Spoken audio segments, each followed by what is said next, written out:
welcome to Mike's Fireside Chat in the summer. So we have a virtual fireplace with us today, and we have some amazing guests. First of all, we have Jon Selfhout. He is the commercial director of Cleverik, well known from the textile industry, but also a lot of different other manufacturing machines. And we have Martin van Golen. He is the European sales manager of Contravision Supplies. Basically, they are the ones making Corona invisible for people, but he will explain later on. So we're sitting here virtually in this virtual summit, basically because we all know there is COVID-19. I believe there is, if we look at the distances here, there's more than 1.5 meters, which is the regulation in the Netherlands. But, well, yeah, I know we have to kind of watch out, be careful. But we're taking all the precautions necessary in this video. So you should not be contaminated watching this video. That is a good message for us to see. One of the things we want to do, make sure that it is all a little bit of a fun. We want to have information, we want to have knowledge, but we also want to transmit fun. So basically, let's kick it off and you know, basically come up to the situation is, what are we going to do next? Corona is here now. The world is changing dramatically. I mean, I used to fly. I live very close to Schiphol, Amsterdam, and I get surprised these days when an airplane crosses my house, where normally every 2 minutes there was a plane and I didn't ever notice them. Now it's like, oh, whoa, there's an airplane. My God, you know, what's going on? So the changes are different. So what will happen in the next 3 to 6 months? Is it going to be dramatically different? Are we going to restart and reboot our businesses? And how are we going to do this? Any idea, gentlemen? John? Well, it's all a mystery, and it's surprising how quickly things develop now to a positive side. I just had a conversation where people said, hey, in Germany, the decision to organize a trade fair is being delegated to the individual states, meaning that there are openings to organize a trade show. And it's all based on the idea that when you have a contact with a person and that's within the 15 minutes, the risk of being exposed to the virus is very limited. And that is a very interesting thought, because that says, yes, it is possible to have contact, to do trade shows, although I have a lot of people running around. Having said that, the question is more, how do people get to these shows? If everybody travels by car, stays in a hotel, I can imagine that's all doable. What is a big question mark, and there's little information about it, how is it if everybody goes inside the plane? Yeah, I mean, I would agree with you that the question I have, and maybe Martin has some of his knowledge on his side on this, but one of the first things that comes to mind is my biggest problem that I see that all the governments in Europe, all the local governments, I think in the Netherlands we have 25 different regional safety Corona decision makers, which means in a country the size of the Netherlands, there's 25 organizations making different decisions. Martin, your vision on this? I mean, not the contra vision, please, but the real vision. Yeah, I have a one-way vision about this. Now, it's I think for a company at the moment impossible to make some kind of a strategy on what you hear, and because it's what you said, it depends where you live. Just in the Netherlands, which is a very small country, but all over Europe, everybody has a different policy, and in the meantime, within now and 2 weeks, that can all change again. We're very lucky that we don't serve drinks or food, because then you completely have no idea where your future will be. In the business where we're in, it kind of fell flat all at the same time. But now I'm slowly seeing it recovering. Well, not recovering. You see some orders coming in from areas where they're more lenient towards the lockdown. So they let go of some of the lockdown regulations. So probably there will become more printing work done in necessary areas. So that's what I see. But when it comes to a strategy at the moment, I just depend. You wake up on a Thursday and it's completely different than when you wake up on the next Monday. Everything changes all the time. And I would agree with it. But would you travel? Would you travel to the countries that are saying, okay, there is no more lockdown, France, or Germany? Yeah, I would. If they would, I'm dying actually. I mean, and some people in some European countries are really say like, if you can come, please come. But for one, it's impossible to book a ticket at some destinations. Other destinations, it becomes impossible because you can't afford it. It's really ridiculously expensive. And if I would drive, I think I would. I think within a few weeks I'll be on the road again. John, would you? Yeah, driving is possible, but you get in all kind of funny side effects. Yes, you can travel. It's difficult. Not a lot of flights. It's very expensive. But before you can enter the country, you have to go in quarantine 14 days. True. For me, I'm over 60. I would be very hesitant in taking flights, although... Are you over 60? Let me clean up my screen a little. Yeah, okay. Well, thank you for the compliment. Absolutely. It's the fire that basically makes me younger. But yeah. I would be very careful in taking in the next 3 to 6 months, because that's the space we're talking about. I do believe that by the end of this year, if there is no second wave, which is one of the things that people are talking about and the scientists are talking about, that once the summer is gone again and people are traveling a little bit more unrestricted, we get this again. Although nobody knows. I mean, SARS didn't come back. MERS didn't come back. The influenza comes back every year and still people die from it. So we have to make sure that, we know what we're talking about. And to be honest, I'm not a doctor. I'm not an expert. I'm not a virologist. But I do know that the business is hurting. So if we look at, for example, sign companies or even textile companies, can they modify their business, Martin, to survive? Because I can imagine they cannot use the same model they've been using in the last couple of years. And death, in my opinion, death would be if you keep on doing the same thing again and again and over again, you will not survive. Well, two things. In 2008, kind of 12 years ago, we had another kind of economic disaster. Then we weeded out a whole bunch of printers that weren't operating without the profit, and of course they went all look for new markets. I think it also helped, of course, all kinds of new substrates were introduced. Maybe also because they were looking for new applications that required new substrates. This one at the moment, the business we do at the moment are mainly with printers that are printing for social distancing stickers for retail. They're busy with all the plexiglass screens, whatever you call them, the cough cards or the speech screens. They all have different names, but we all know what we mean. Eventually, we might be able to put some print on that as well.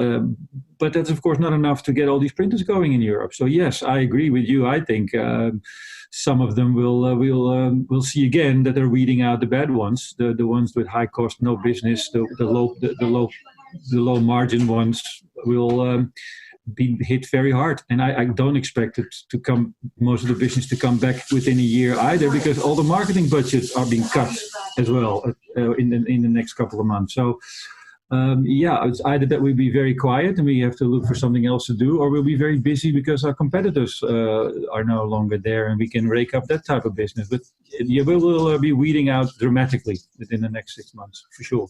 Do you believe in the machinery side, John, it's going to be happening the same? I mean, if you look at a big part of your business is the textile business. Now, the soft signage business. Hi, there is your son is there, so welcome to the meeting.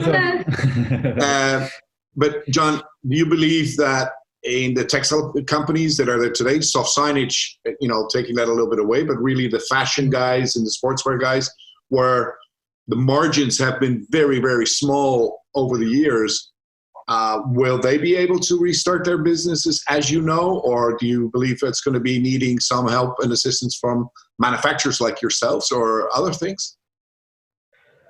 I'm hoping and that all the discussions of the recent years about what about taking production back to Europe again, that will speed up, that people will realize the way it's been working, pure cost driven, versus do I go for more individual business, etc. That is taking momentum. Whether that will be in the Netherlands, that's maybe a little doubtful. I can imagine that East Europe will be benefiting greatly from that. If I see, how people behave different, I have a mask which is plain. My son has a mask and he paid €25 for it and has a moustache. Although I do believe that the masks with faces and stuff is a small trend now. But if we have to wear masks for a year or a year and a half before there is a vaccine, I think that will dry out. The funny thing is about masks, John, and sorry to interrupt, but in the Netherlands, officially, they are illegal. You cannot cover your face. There's a law which was made basically for making sure that people got recognized when you walk into a bank or a government agency. You're not allowed to cover your face. And what are we saying now is please cover your face because we're trying to save ourselves. So you see how quickly the world can change. Absolutely. If there is a momentum. And I can imagine, and I hope that this discussion takes now place and people make their choices, and that could spark new initiatives. Having said that, we are confronted with the first virus pandemic. For us, it's all new. If I look at the Far East, they had SARS, they had MERS, had a big impact. My opinion is it more or less went back to business after that was under control. So do you think we economically have overreacted to the corona situation, that we took it a step too far, that it wasn't really necessary to go that expressively and that much of a lockdown situation? I don't want to make that assumption. I'm happy I'm not a politician. I think they made the right decisions. And you only can evaluate that in 2 years. I wasn't trying to push you into the politics side. Be the wise guy this moment. I don't know. You can do that. There should be, say, an evaluation and the lessons learned. I think they took the right decisions. Lessons learned is we have to prepare for the next wave. That means the second wave Corona or the next COVID 25, 26, 30, whatever. I think that are the real lessons learned. But I do think, and that was already, say, on the table, the discussion of this international trade. Unlimited access to markets, transport doesn't cost anything, the whole discussion about CO2 emissions, what we do to our planet. It can be that things come together. And this is a moment where things do come together. No, I agree. Martin? I think it's too early to already point that there is something happening, but I can mention that people do consider it, and I think it is the time to consider it. No, I agree. I think it's a time to change. But Martin, you were nodding. I know it's a European crowd, but in Holland we like to talk about the KLM because we think they're very special, and so we gave them a lot of money. And it comes now. The discussion is, should we then also force them to become more green or all that? And right away, of course, the discussion is, let's first save them and let's not put any, don't put any things, give him any, I can't find the word, but let's just save him and then deal later on with turning it into a green emission or making changes. So if we talk about total business, and I like to move a little back to our business as well, the first thing I think a printer at the moment likes to have is try to make some money. So, where are the opportunities? I think you see a huge shift in retail. We found out now that you can order so much online and so much easier. So will a shop be a place of purchase? Will it be more like a big showroom where I can buy my stuff and then have it delivered? I believe that people still go outside and go to shops and travel and like to meet face to face. in fact, we all three of us would like to have this conversation somewhere in a nice place with a cup of coffee and a real discuss fire. it. Exactly, and real fire and all that. So not in my kitchen. So it's. I believe that we go back to that, and I don't believe. But that's a personal thing. I think we're so addicted to consuming that we'll quickly shift back to where we were 3 months ago, within 3 months, and we'll see what happens with new waves and all that kind of thing. I think people are really. They can't let go of the habits that we've built, and the same in our business. These printers will go back to finding the big opportunities for low profits and forget all about the lessons we've learned. 12 years ago, we did the same, and we thought, no, we're going to do it all different. And within 5 years, we were back to making no money on massive amounts of square meters of applications and material. So I kind of agree with your point of saying that the online situation has changed, but I think it's more for the fast-moving consumer goods business and the retail business, where I agree with you that today you can do most of your grocery shopping in the Netherlands, at least, online, and they will deliver it at home. And in other places, we have the same. I also understand what you're saying is that the shops will change. In my opinion, I said this a couple of years ago, into experience centers, where you will. Try on the goods, see, but the right color isn't there. It's like buying a sofa.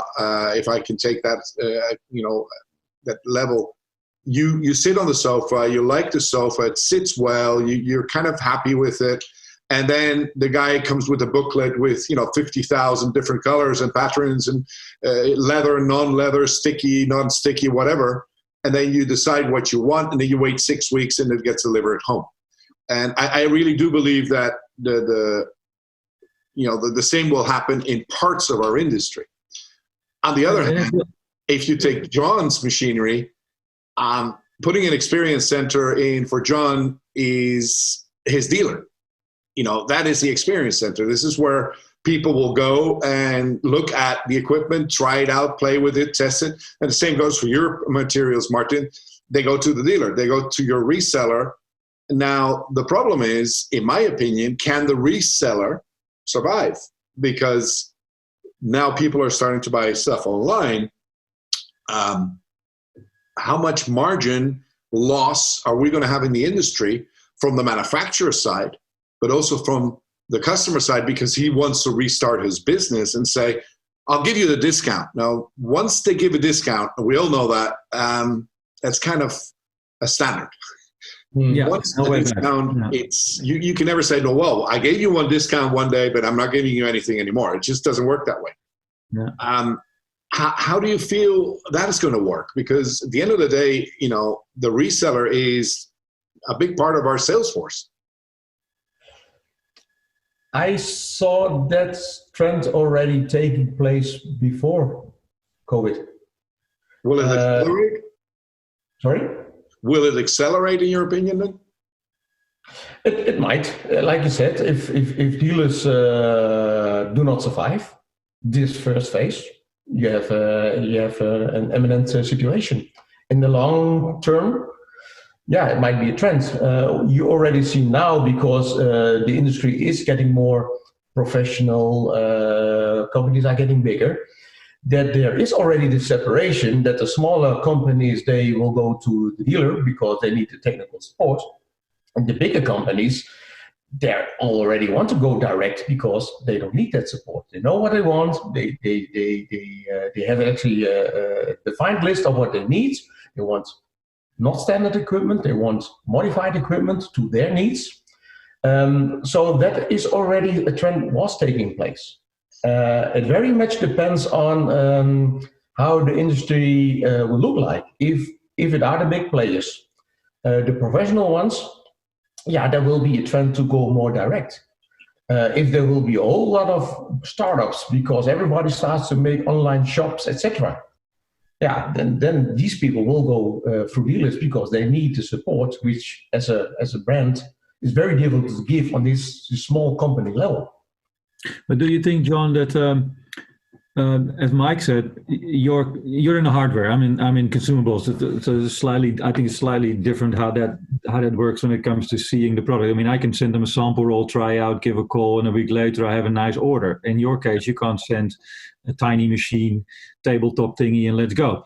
Don't you think that your distributors or dealers might be able to do more like a roadshow type things? We come to you, so you don't have to come to me. I mean, there's a different cost. I understand the applications of that, but if they're not coming to see your stuff, either at your showroom or at their showroom, then you won't sell the machine. So the dealer needs to become far more proactive, because you have to agree with me, some of them are not really proactive. They just send an email and hope that something will happen.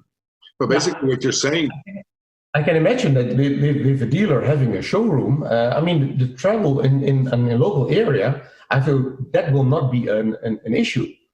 A dealer we have in the Netherlands, in Belgium, or France, people will travel after we go back to a little bit normal.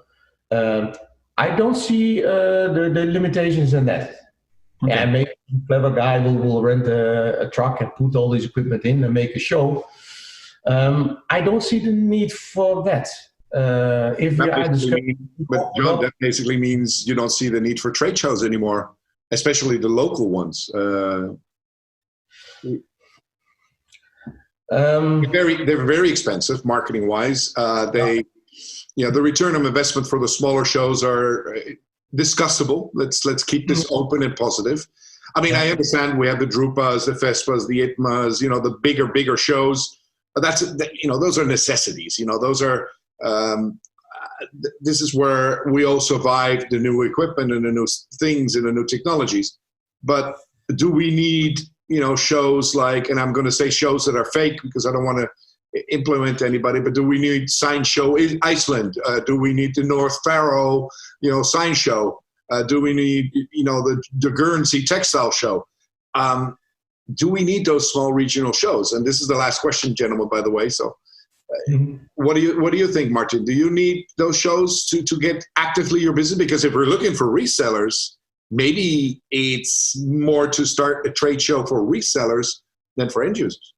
Yeah, no, if it comes to my Contravision and the consumables we sell, I can do without any trade show.